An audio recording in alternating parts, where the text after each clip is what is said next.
Hola hermano, buenas noches a todos. No sé cómo estará ya aquí es de día todavía. Quisiera saber solamente si me escuchan bien. Sí, sí, te escuchamos ¿Sí? bien. Sí, Ya, sí. ya, qué bueno. Es un agrado estar entre ustedes. Quería decirle a Ivo que yo me habría quedado cantando todo el rato, alabando al Señor un rato más largo. Sé que no se puede por los tiempos, pero siempre es un agrado elevar nuestros corazones al Señor. Eh, Quisiera contarles brevemente y mostrarles una imagen que tengo acá. Ahí está, esta es mi familia. Eh, yo estoy aquí visible, pero ellos están guardando la trinchera. Mi esposa se llama Francisca. Creo que se pudo conectar ahí para estar en la reunión, seguramente con audífonos, porque está cuidando a estos cuatro delincuentes. Mi hijo mayor se llama Claudio, tiene 8 años. Está detrás mío ahí, a la derecha está Juan José, que tiene 6. En mis brazos está Hugo, que cumplió 4 años recién. Y en los brazos de mi esposa está Blanca, nuestra pequeña, que tiene 2 años y es la última del lote. Estamos en un día de nieve acá en invierno. Vivimos en un lugar frío, a la altura de Comodoro Rivadavia, de ustedes, pero en una zona que es alta, que es montañosa y, y que es muy fría en invierno. Eh, Nuestra iglesia es una congregación pequeña que tiene alrededor de 10 años. Somos 24 hermanos en comunión en la iglesia. Trabajamos junto a un colegio que tiene una vocación evangelística. Y en general somos un grupo de hermanos jóvenes que tenemos muchas debilidades y que necesitamos abundantemente oraciones para poder sostenernos, así que fue muy lindo escuchar que estuvieron orando por nosotros y bueno, gracias también por las oraciones eh, para con mi suegro que está mejor. Dicho eso, hermanos, les invito a que abramos nuestras Biblias en el libro del profeta Isaías, en el capítulo 6. Vamos a leer ahí y la gran parte de este tiempo nos vamos a quedar aquí. Voy a estar mirando a mi hermano Andrés. Cuando él me ponga alguna cara extraña, ya sé que voy a tener que parar, así que eh, espero ajustarme también, hermanos, a los tiempos. Isaías 6, en el versículo 1, dice la palabra de Dios. En el año que murió el rey Usías, vi yo al Señor sentado sobre un trono alto y sublime, y sus faldas llenaban el templo. Por encima de él había serafines, cada uno tenía 6 alas, con dos cubrían sus rostros, con dos cubrían sus pies, y con dos volaban. Y el uno al otro daba voces diciendo, Santo, Santo, Santo, Jehová de los ejércitos, toda la tierra está llena de su gloria. Y los quiciales de las puertas se estremecieron con la voz del que clamaba, y la casa se llenó de humo. Entonces dije, ay de mí, que soy muerto, porque siendo hombre inmundo de labios, y habitando en medio de pueblo que tiene labios inmundos, han visto mis ojos al Rey, Jehová de los ejércitos. Y voló hacia mí uno de los serafines, teniendo en su mano un carbón encendido, tomado del altar con unas tenazas, y tocando él sobre mi boca dijo, He aquí que esto tocó tus labios, y es quitada tu culpa y limpio tu pecado. Después oí la voz del Señor que decía, ¿A quién enviaré? ¿Y quién irá por nosotros? Entonces respondí yo, heme aquí, envíame a mí. Y dijo, anda, y di a este pueblo, oíd bien y no entendáis, ved por cierto, mas no comprendáis. Hasta allí la lectura, el Señor nos ayude y nos permita sacar lecciones prácticas para nuestra vida. Eh, La escena, hermanos, creo que no demanda mucha explicación. es una persona, ¿no es cierto? Isaías, que está frente a la majestad, frente a la santidad y frente a la gloria de Dios. La escena es muy, muy gráfica. Se ve allí a unos seres angelicales, ¿no es cierto?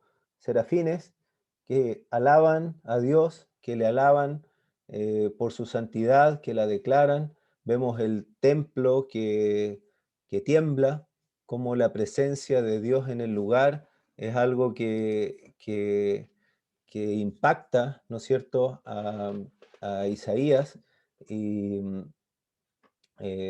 es notable que en Juan, el capítulo 12 y el versículo 41, se vincula este pasaje con la persona del Señor Jesucristo. Eh, Isaías dijo esto cuando vio su gloria y habló acerca de él, dice allí el pasaje. Y nosotros también cantamos, ¿no es cierto?, en presencia, estar de Cristo, ver su rostro, ¿qué será? Y aquí hay un hombre que está en presencia del Señor. Y, y vamos a aprender de él algunas cosas que son valiosas. Cuando nosotros estemos en presencia del Señor, así como cantamos, ¿no es cierto? Ya va a estar atrás el dolor, la tristeza, toda la debilidad que en este minuto nos aflige y por la cual ciertamente oramos, porque nuestro cuerpo se va desgastando y tenemos aquí luchas que son brutales y que muchas veces hacen que nuestra mirada se distraiga del Señor. Pero aquí Isaías es un hombre, queridos, como ustedes y como yo, en sus debilidades, en la presencia del Señor. Si uno examina el pasaje en los versículos anteriores, nosotros vemos a Isaías cumpliendo su rol de profeta, que se le había mandado decir al pueblo que habían algunas cosas que no estaban bien. Por ejemplo, aquí por decir algunos nomás, en el versículo 11 del capítulo 5, para no dar vuelta a la hoja, dice, hay de los que se levantan de mañana para seguir la embriaguez, que se están hasta la noche, hasta que el vino los enciende.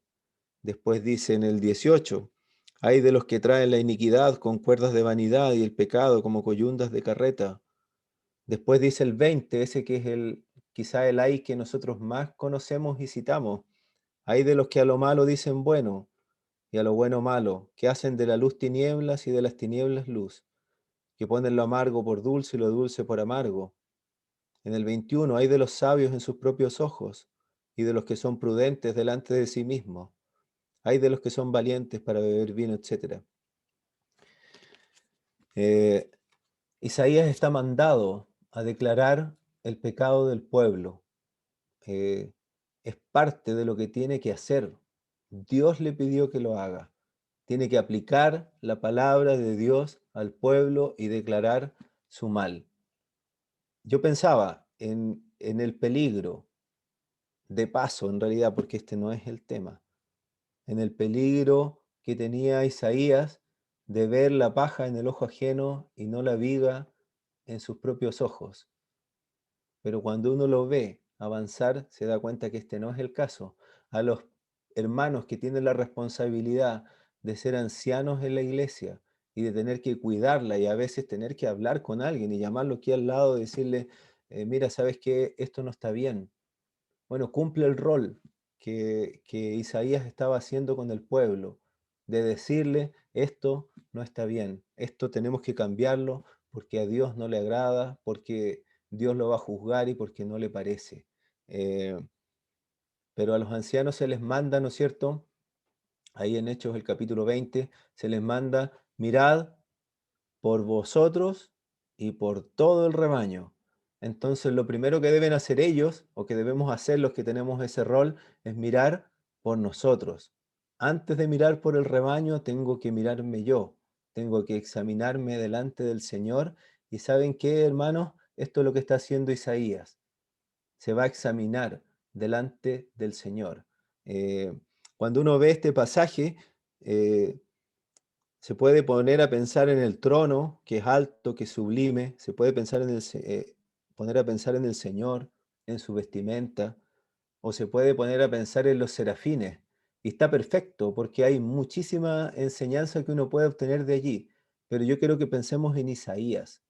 Quiero que pensemos en este hombre que se acerca a Dios y se da cuenta que está delante de Dios y que Dios es luz y que no hay ningunas tinieblas delante de él y que ese foco luminoso, por decirlo de alguna manera, hermanos, se pone sobre su cabeza. Y frente a Dios, el pecado de él se hace evidente. Frente a este foco y a esta lupa y a esta mirada del Señor, el pecado de este hombre, de Isaías, se hace evidente. ¿Y saben lo que yo siento que le pasa? Siento que le incomoda. Siento que él siente como algo raro, como que le molesta. Él antes estaba ejercitado para llevar el mensaje de Dios y trazarlo para el pueblo, para que sea de ayuda para el pueblo. Pero ahora tiene que estar delante de Dios y mirar a Dios y pensar en que Dios es tan distinto como nosotros somos, tanto más grande, elevado y santo que lo que nosotros somos. Y ese pecado que, que él empieza a sentir, ¿saben lo que le hace decir ahora? Ya no dice, ay de los que hacen esto, ay de los que hacen esto otro. En el versículo 5 dice, ay de mí. Ya no tiene, no sé si no tiene la capacidad, pero quizá no tiene el ánimo de estar preocupado de los pecados del resto, sino que la mirada se vuelve a él y se preocupa de él. Se preocupa de su condición delante del Señor. Y en esto es donde yo quiero detenerme con ustedes un momento. Y quizá es lo que me gustaría que se pudieran llevar de este tiempo que pasamos juntos, de la necesidad que tenemos, hermanos, de poder mirar al Señor, de poder estar delante de Él, de poder examinarnos delante de Él, de poder decir como el salmista, examíname, oh Dios, y conoce mi corazón. Que Él pueda dejarnos ver lo que tenemos que cambiar. Y aquí yo veo a Isaías dándose cuenta de que está delante de alguien superior. No sé si les ha pasado a ustedes que de repente han ido a alguna entrevista o alguna reunión donde hay alguien que tiene muchísimo poder o que es muy grande. A veces puede ser hasta incluso en el mismo sentido espiritual y uno tiene como un poco más de cuidado en cómo hablar, como que se siente un poco, em, eh, no sé si reprimido, pero esa reverencia de estar allí a uno le hace preocuparse un poco más de uno. No sé si les ha pasado. eh, en el curso de la escritura, esto no es nada nuevo, porque por ejemplo Job, en ese versículo que conocemos, cuando dice, de oídas te había oído, mas ahora mis ojos te ven. ¿Sabes lo que dice el versículo siguiente? Dice, por tanto me aborrezco y me arrepiento en polvo y ceniza. De oídas te había oído, sabía lo que tú eras, pero ahora te puedo ver. Y como te puedo ver, me doy cuenta de que soy yo quien tiene que acomodarse a ti, no tú a mis circunstancias. Y eso es, no sé si clave o elemental para que nosotros podamos crecer en nuestra vida como creyentes. Tenemos que dejar que Dios nos moldee, no nosotros poner el molde para que Dios pueda usar nuestras ideas o nuestra vida a la manera nuestra. Cuando Pedro estaba con el Señor, no había pescado nada en toda la noche y llegó el Señor, ¿no es cierto? Y le dijo, vamos a echar la red y Pedro le dice, Señor, hemos estado toda la noche pescando. Estoy citando lo que aparece ahí en Lucas 5. Y la barca se llena de peces y Pedro se da cuenta y dice, no, el que está aquí es el Señor. ¿Y saben cuál es su respuesta? Les dice, apártate de mí, Señor, porque soy hombre pecador. Apártate de mí, no somos iguales. Yo reconozco tu grandeza y me doy cuenta de mi debilidad. En Apocalipsis 1, Juan, cuando vio al Señor, dice, cuando le vi, caí como muerto a sus pies. Y él puso su diestra sobre mí, diciéndome, no temas, yo soy el primero y el último, el que vivo y estuvo muerto. Me refiero, queridos hermanos, a la presencia del Señor, a su mirada que escudriña nuestras vidas, que nos deja ver cómo vamos haciendo para conformar nuestra vida más a lo que el Señor desea para nosotros, a que vayamos cumpliendo ese propósito que el Señor tiene para nosotros, que vayamos haciendo esas buenas obras que Él preparó de antemano para que nosotros anduviésemos en ellas. Nosotros a veces, esto es lo que yo digo, o es lo que yo creo, o lo que a mí me pasa, que a veces ir a la presencia del Señor es algo que tomamos livianamente y, y no nos ponemos a pensar en todas las cosas que hemos cantado y que hemos orado, en todo lo que el Señor ha hecho para poder llegar a nosotros, en cuanto Él tuvo que sufrir para que nosotros tengamos salvación, en el horror que fue para el Señor la cruz, en cómo Él puso delante de Él, o sea, puso por delante eh, aquel pueblo que se iba a levantar, el propósito que iba a cumplir, para el cual había sido enviado, lo puso delante, sobre su sufrimiento. Pase de mí esta copa, pero no se haga tu voluntad. O sea, no se haga mi voluntad, sino la tuya. Hermanos, eh, ir a la presencia del Señor supone o tiene que tener como cosa de base que van a haber cosas de tu vida que vas a tener que cambiar. No creo yo que ninguno aquí pretenda pasar cero falta delante del Señor. Está bien que nuestros pecados fueron perdonados, es verdad. Y gracias a Dios, gloria a Él, porque el Señor nos perdonó todos nuestros pecados. Pero Él va haciendo un trabajo con nosotros cada día hasta el día de Jesucristo. Y ese trabajo consiste en en que se potencien nuestras virtudes y en que vayamos cortando todos nuestros pecados y aquellas cosas que no le agradan. Estar delante del Señor o ir a la presencia del Señor supone que se haga evidente nuestro mal. Y eso, hermanos, a nosotros, al menos a mí no me gusta. Eh, Muchas veces prefiero la mirada amistosa y condescendiente que, que la mirada que me dice, Hugo, ¿sabes qué? Esto que tanto te gusta no te hace bien. Y aquí yo veo a Isaías delante del Señor y le veo dándose cuenta que la paga del pecado es muerte. Porque él dice, ay de mí, que soy muerto, porque estoy lleno de cosas impuras, soy un hombre inmundo de labios, habito en medio de un pueblo inmundo de labios y estoy delante de ti. No le cuadra, no le cierra, se da cuenta de que el pecado es un problema grave delante de Dios. Yo tengo que preguntarte si es que el pecado, o si es que lo sientes, o si es que cuando vas al Señor te das cuenta de que hay cosas que están mal y eso te incomoda, porque la solución el mismo Señor la provee. Hay que ir al Señor Jesucristo si confesamos nuestros pecados. Él es fiel y justo para perdonar nuestros pecados y limpiarnos de toda maldad. Si alguien aquí no tiene al Señor como su Salvador, bueno, tiene un tremendo problema porque sus pecados no han sido perdonados y la paga del pecado es la muerte y le espera un horror en el infierno. ¿Es lo que Dios quiere? Claro que no. Dios quiere que todos los hombres sean salvos y conozcan la verdad.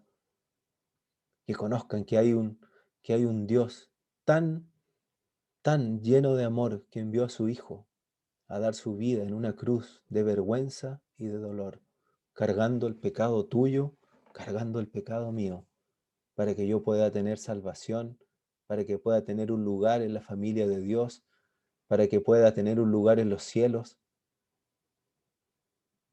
Pero a nosotros los creyentes, porque de eso se trata, para nosotros los creyentes, ir a la presencia de Dios trae aparejado, hermanos, el darnos cuenta que tenemos pecados y que tenemos que corregir cosas. El versículo 6 dice, y voló hacia mí uno de los serafines, teniendo en su mano un carbón encendido, tomado del altar. Antes de que Isaías pueda seguir, Dios tiene que intervenir, enviando a uno de estos seres angelicales a tomar un carbón encendido, dice aquí, y toca la boca del profeta. ¿De dónde fue tomado el carbón? Gracias a Dios que el texto lo dice, ¿no es cierto? Fue tomado del altar. ¿Qué se hacía en el altar? Cuando en el altar una víctima era sacrificada. Y era la forma como el pecado era quitado. Sin derramamiento de sangre no se hace remisión, dice la Escritura. Y bueno, aquí está. El carbón viene del altar, viene de una víctima que ha sido quemada para que los pecados del pueblo sean remitidos. Lo que se usará en el servicio debe estar limpio. Y bendito el Señor, que murió para limpiarnos de toda maldad. El Señor le provee a este siervo suyo limpieza de su pecado. Y lo mismo hace contigo y lo mismo hace conmigo. Me provee lo necesario para que yo sea limpio. Sabemos que es el Señor Jesucristo, pero el Señor, Dios, lo provee para que nosotros podamos seguir nuestro camino en condiciones. En el versículo 8 dice, después oí la voz del Señor que decía, después de estar limpio, oí la voz del Señor que decía, ¿a quién enviaré y quién irá por nosotros? Y yo digo, el Señor no sabía a quién enviar, entonces estaba haciendo un llamado.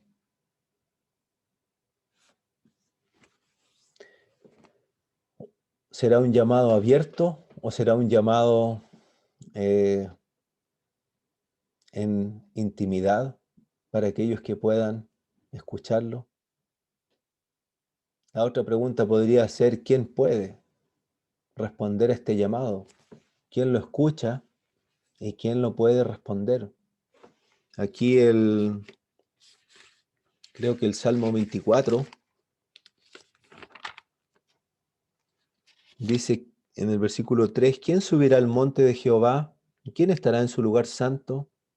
El limpio de manos y puro de corazón, el que no ha elevado su alma a cosas vanas, ni jurado con engaño. ¿Quién puede ir al monte de Jehová? El limpio de manos y puro de corazón. ¿Y quién es limpio de manos y puro de corazón? Solamente el que ha puesto su fe en Cristo, solamente el que está cerca de Él, para que el Señor pueda ir moldeando su vida. En primera de Timoteo 2:8 se le dice a los varones, ¿no es cierto?, que oren en todo lugar, pero que levanten manos santas, ¿no es cierto? Y después se le dice a las mujeres respecto al decoro y se le dicen varias cosas, pero en el versículo 15 dice que se salvarán engendrando hijos. Y después dice, si permaneciere en fe, amor y santificación con modestia. No tenemos alternativa, porque el Dios Santo nos ha mandado a ser santos. Entonces la única forma como nosotros tenemos para responder a ese llamado es poder ir a la presencia de Dios y poder ver lo que tenemos que hacer, porque Dios nos lo va a declarar, no lo va a dejar oculto. Dios nos va a permitir darnos cuenta de lo que tenemos que hacer, pero tenemos que ser valientes en ir, porque algunas cosas que podamos escuchar probablemente no nos van a gustar, pero tenemos que saber quién las está diciendo. No puede ser, Dios no nos puede decir algo que sea malo para nosotros, porque Él ya nos mostró su amor de la manera más abundante que nosotros podríamos imaginar. Entonces de Él esperamos solamente bien. Hoy día, hermanos, el Señor sigue haciendo esta pregunta: ¿a quién enviaré? ¿Y quién irá por nosotros? ¿A quién enviaré? ¿Sabe que a los creyentes se les dijo que teníamos que ir y hacer discípulos, ¿no es cierto? Se nos dijo que teníamos que ir a todas las naciones. Bueno, y el Señor pregunta: ¿a quién enviaré? ¿Quién irá? ¿Quién irá por nosotros? Podríamos decir que la forma de escuchar este llamado es que podamos cultivar una vida cerca del Señor, más allá de una mirada santificadora, lejos de cualquier mirada religiosa. No me refiero a eso, me refiero a la santidad propia del Señor, que se traspasa a aquellos que están cerca de Él. ¿Quiénes van a escuchar el llamado? Bueno, los que estén en esa condición. ¿Y quiénes van a responder? Bueno, estén también en las condiciones de responder en limpieza delante de Dios. Solo ellos pueden llevar el mensaje, porque el mensaje es espiritual, porque la obra es de Dios, no es mía, no es mi elocuencia, no es lo que yo pueda conocer de la Escritura. Es Dios quien produce el querer como el hacer. Unos siembran, otros ciegan, pero el crecimiento lo da Dios.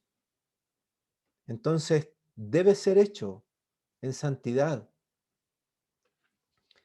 La pregunta tendría que ser ahora, ya terminando: ¿puedo yo responder? O mejor para ti, ¿puedes tú responder al llamado del Señor?